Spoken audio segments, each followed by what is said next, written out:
One of the leading figures in the pop art movement, Andy Warhol, is dead. He died in a New York hospital early this morning, apparently of a heart attack. He was 58. For more than 20 years, Andy Warhol was a trendsetter in music, film and art. But it's as the creator of pop art that he'll probably be best remembered, turning the common can of soup into a work of art recognizable throughout the world. Andy Warhol is dead. The man who created his own art factory and sold his works for over £40,000 a time died in a New York hospital the day after a gallbladder operation. Warhol, who was approaching 60, was for more than 20 years a legendary creator of images duplicated round the world, like his famous, or notorious, tomato soup tin of the 1960s, and the Marilyn Monroe silkscreen from the same period.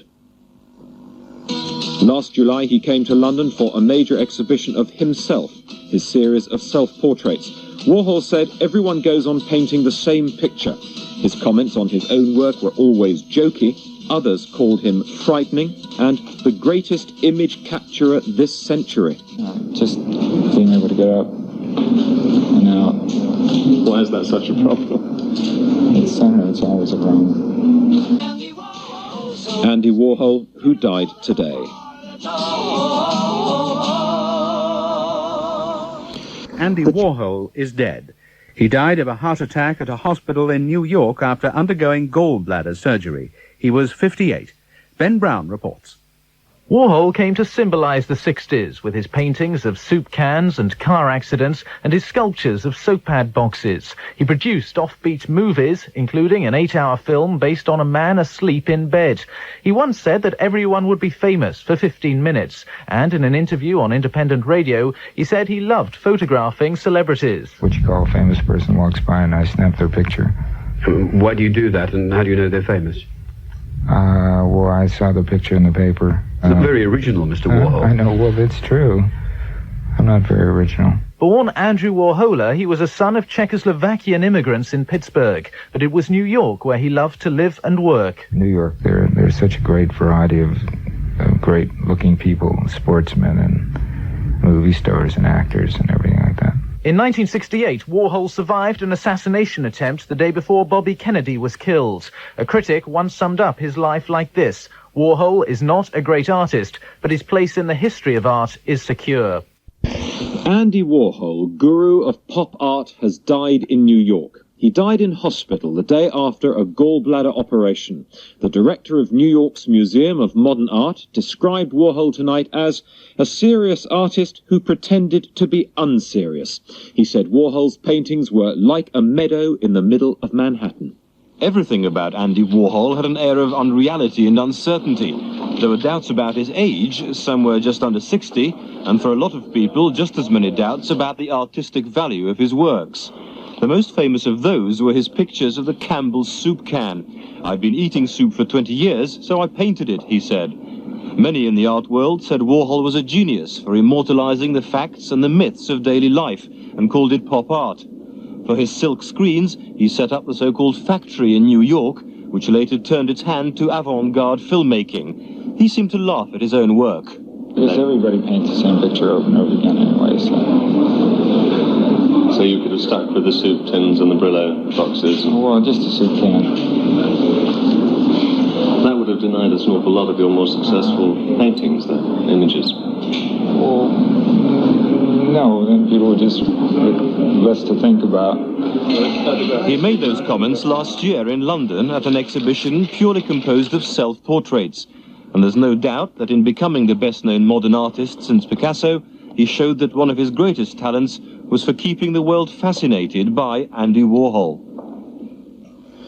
The American artist Andy Warhol, who died today in New York. Our arts correspondent Stephen Phillips assesses the attraction of the man who believed everyone could be world famous for 15 minutes.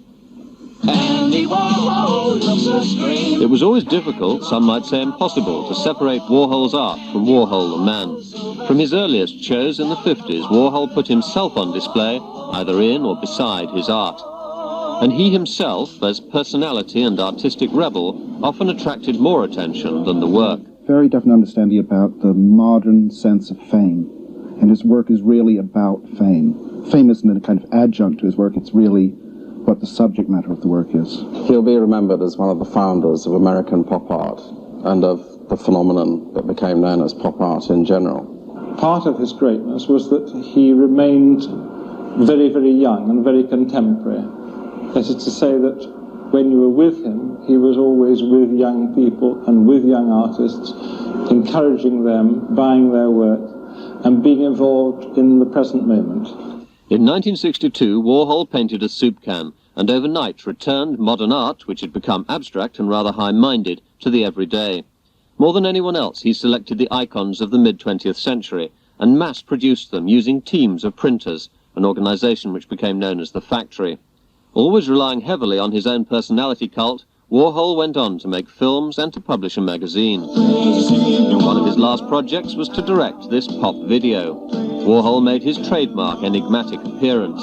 But was there any substance behind the enigma, or was his career the most brilliantly executed hype in art history? I don't think so at all. I think that that was what he was trying to reveal through his work, was the workings of modern society in the kind of way that business and advertising does. And he made a kind of mock image of that world in his own work. How much do you think of your success as an artist, probably the best known in the world at the moment, is as a result of your own personal image, yourself as a work of art? No, that's what everybody says. I don't know. I work all the time. Warhol's last major exhibition was in London last summer, when again he was the main attraction. The first sort of major series of self-portraits for quite a long time. What prompted this one? It's just I ran out of ideas. But others take a less tragic view of his achievements. I think heroic rather than tragic. I think the idea of an artist employing 35 people is a heroic idea. I think the idea of an artist running his own magazine and his own TV show is heroic. I think the scale of his production was heroic. That's the way I think about him. One thing that you can be sure about is that he isn't ephemeral. Another thing is that he represents very precisely his own time. And I think that he'll be seen as one of the great artists of the 20th century, without any doubt. It's appropriate that Warhol should be remembered for his involvement with pop, but he may also be ranked among the major portrait artists, and was shortly to have produced one of Samuel Beckett. His multiple image of Monroe is for some the Mona Lisa of the 20th century. With his death, it may be possible at last to judge him for his art alone. Stephen Phillips.